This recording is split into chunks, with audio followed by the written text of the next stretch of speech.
Thank you, Case, for inviting me here for presenting this presentation with you. I'm Roberto Valenti, and I got in touch with the concept of a resource-based economy about 2 years ago, and I couldn't get it out of my head anymore since then. What I did a year ago, I started Civilization Alpha as a group of people that basically are focusing on the 0.1 step. So the first step to actually achieve that. And we had some meetups, and I got in touch with very interesting people, and we really started focusing on actually making it happen. And we quickly realized that actually just sharing the news was not enough, because most of the time, what people asked was like, okay, but what can I do? You know, what can I help? Oh, just now learn about it, tell other people about it, but I really wanted something. So hopefully I can convince you that we are on the right path. One of the first things that we started to investigate is like, okay, what is actually happening in the world? I mean, we have a great civilization, a civilization that can achieve great things in medicine, science, and technology, but at the same time, it seems that something is not really working well. There is people are getting poor. We say we're destroying the planet. And so we say, okay, let's focus on what's actually happening. Who is destroying the planet? Is it the monetary system? Is it government? Is it multinational?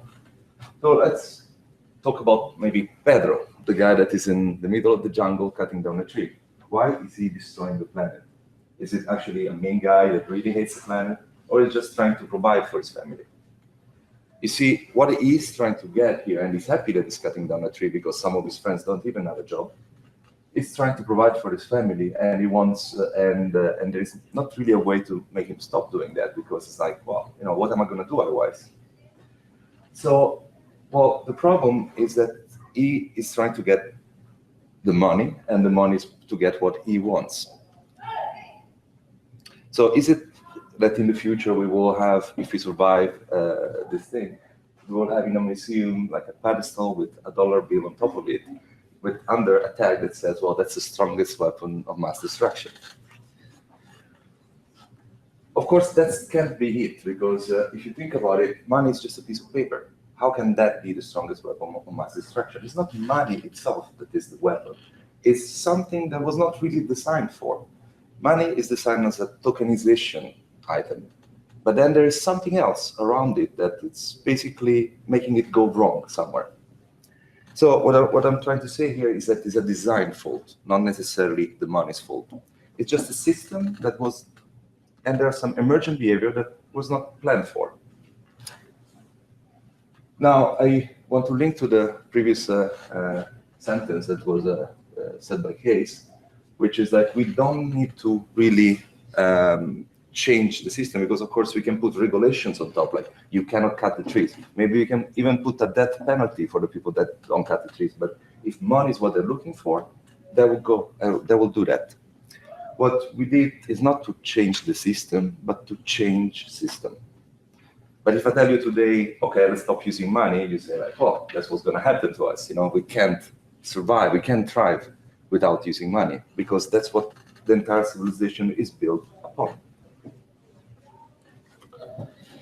So instead of focusing on getting the people money, let's focus 1 second on what the people actually need. And this is what we did, and that's why we started to think about, you know, producing housing or hydroponics system, fully integrated, so that people didn't have to basically use money to live and survive, and could focus on the higher needs. But in practice, that's not even solving it, because if you do that, you don't have everything that the civilization can give you. You just have barely enough to keep going without using money.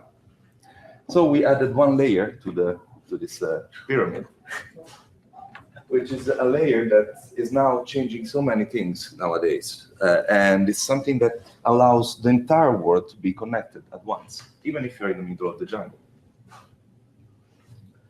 So if you would remove money and go, what would happen? Like, okay, we need to go back to some kind of a sharing economy, economy in which you are entering a circle of trust. And with that circle of trust, you can exchange goods. You can maybe, you do that, I do that for you. And because I know that I know you, your family, and you will do it back to me. But that is a very small circle of trust. With the internet now and the sharing economy, we have initiatives like Uber and Airbnb that are so much more enlarging the circle of trust. I can spend a week in a house of somebody on the other side of the world, and that somebody never met me. I can get a ride from somebody that is providing his time and his resource, a car, from Uber, with a complete stranger. I don't even have to tell him, I don't have to introduce myself, I don't have to tell him where I want to go.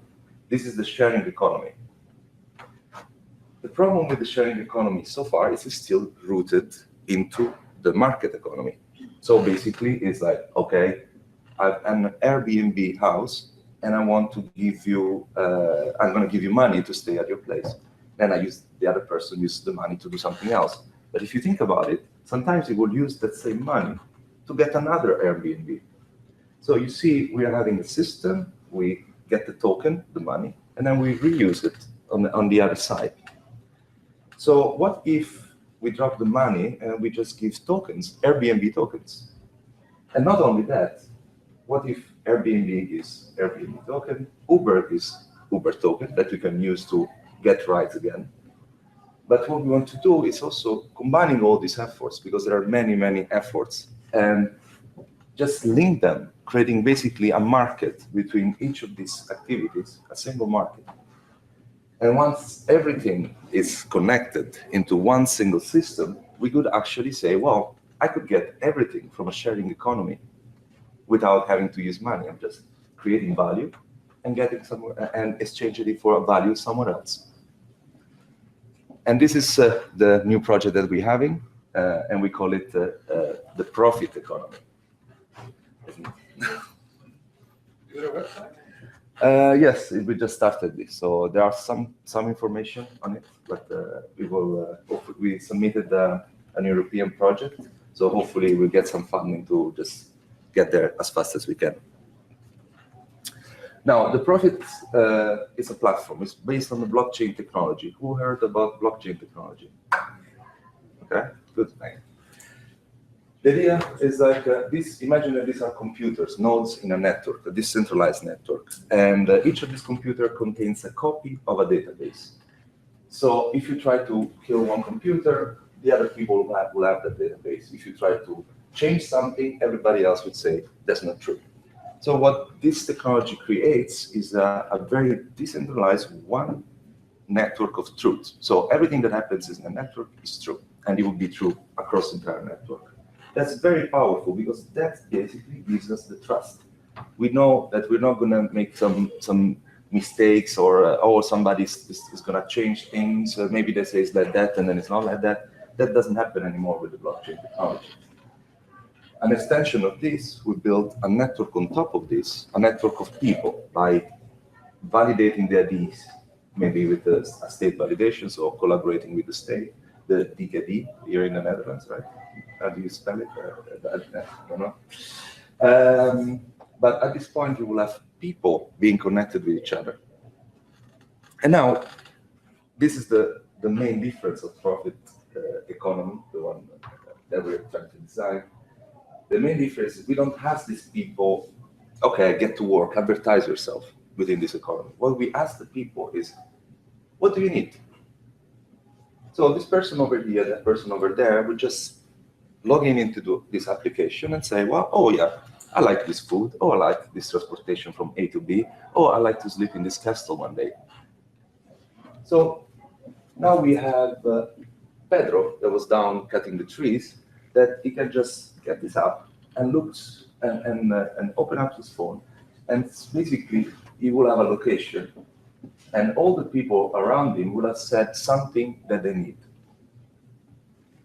So the system recognizes location, gathers these demands, and it sorts them together. And once you sort them by distance and amount. So at one single instance, you will have the demand count here, and you will know what the people around you need the most. So all of a sudden, instead of saying, well, I need to cut the tree because that's the only thing that gives me money, now you can do something that your neighbor needs, and it will give you credit and possibly even money, or a combination of the two. So I'm going to see the first one. It's, somebody needs this specific resource. Maybe you're in the desert, you need water, but I don't have water, I can't provide.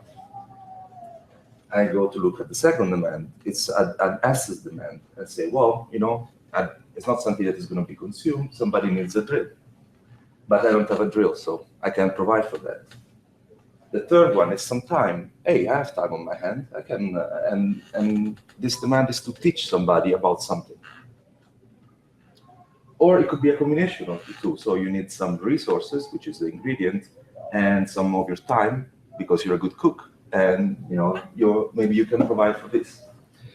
The thing is about now you have the choice. The person has the choice to choose what to provide to the neighbors.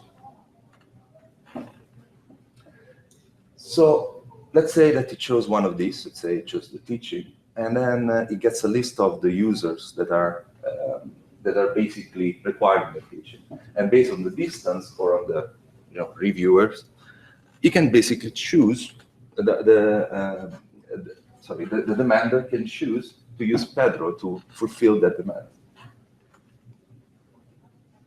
In exchange, Pedro will get some credits because of depending on how high is the demand, possibly some money because you can sell your services as well. But you will also get a reputation, and then you can spend that reputation into other systems. And every time that you would do some other job, you would actually get more reputation and more reputation. And basically, this is going to be the CV, is your curriculum vitae of what you did for your surroundings. So even if you never did anything in a specific field, the person can look at your CV and see like, okay, well, I trust this person because he has been performing very good. He always got 5 stars.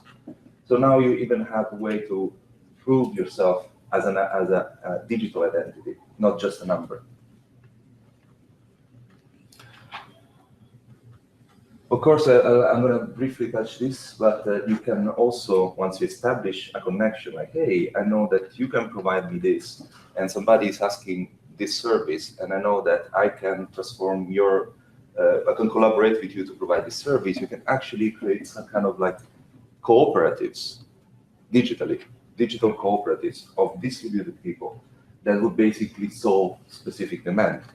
And when you see all this demand being forwarded, so like, in order to cook something for you, I'll need this and this and this specific ingredients, which is then forwarded to a factory or like a farm that delivers these kind of things to you.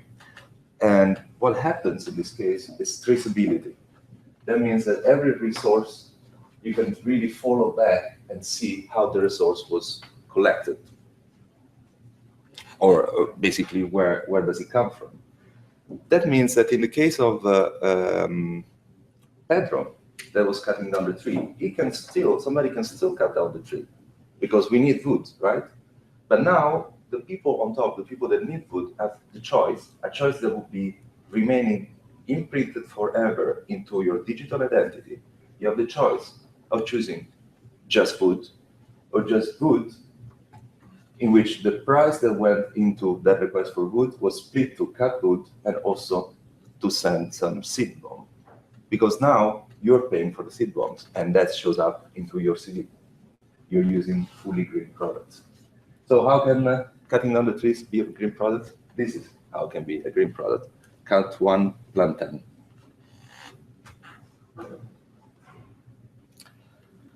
So what we're actually doing is actually creating some kind of like template for companies and activities and people to use, so that whenever it makes sense to join forces, they can easily do it just by with a flip of a button.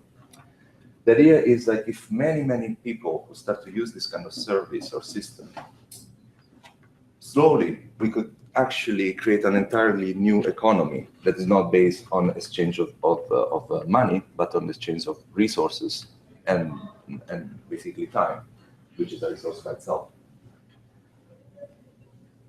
because of that, the final target of the profit economy is to actually have an entire overview. You can really connect all the way down to the resources.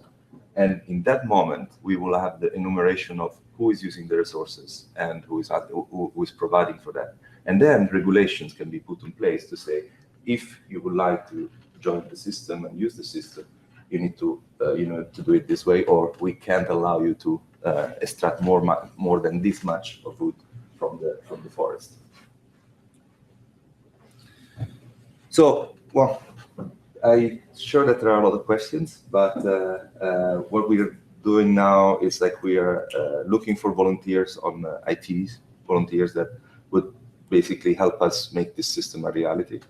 And I need to especially thank the Venus Project and the Zeitgeist movement as an inspiration for this kind of project. Thank you.